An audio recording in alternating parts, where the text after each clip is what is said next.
church that is committed to excellent relationships with other Christians and churches in its community.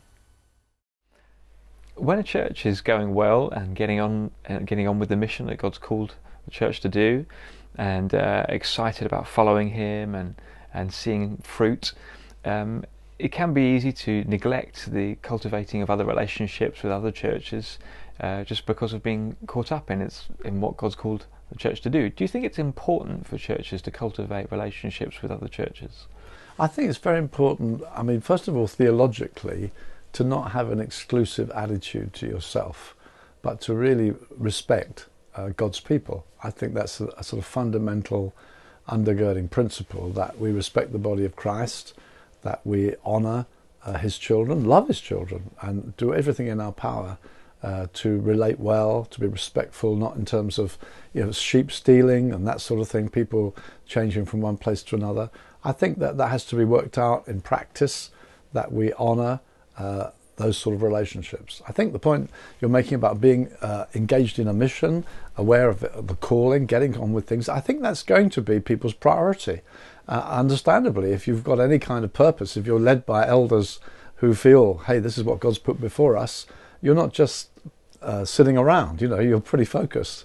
And so that is going to take priority. So there have to be times and opportunities, I think, to meaningfully express the fact that we are ultimately the body of Christ in this town. And I think there need to be practical things done to express that wherever possible. And so we have here in Brighton, I guess, and other places too, we meet with pastors across the town, we express friendship, warmth, sometimes very close warmth. We find also people switching churches on a Sunday to preach to different ones. We've had prayer meetings together. We've got involved in other social action things and things like that across the town.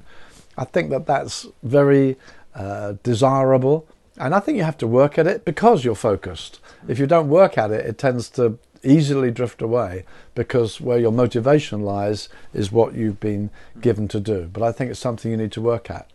Why do you think it's so important?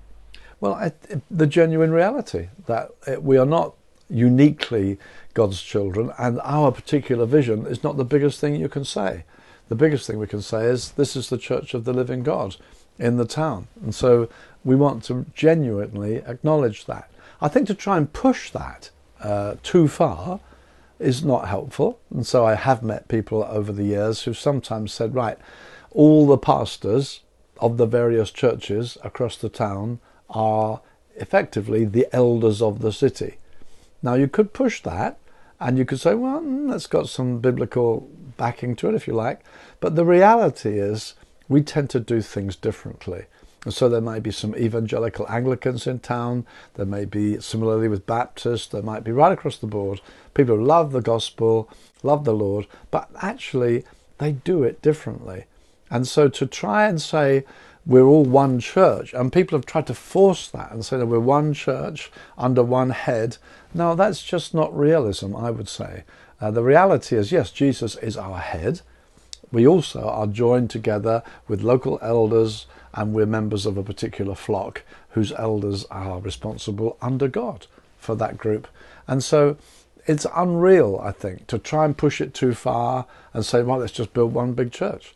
Now, there may come times where there is such a sense of unity that people say, well, actually, we want to be one church. And then I think it's more than simply having united meetings. You have to do a lot of hard work to actually establish an eldership that engages with more than one flock. And that would have to be with real understanding of where authority lay, where responsibility lay, and so on.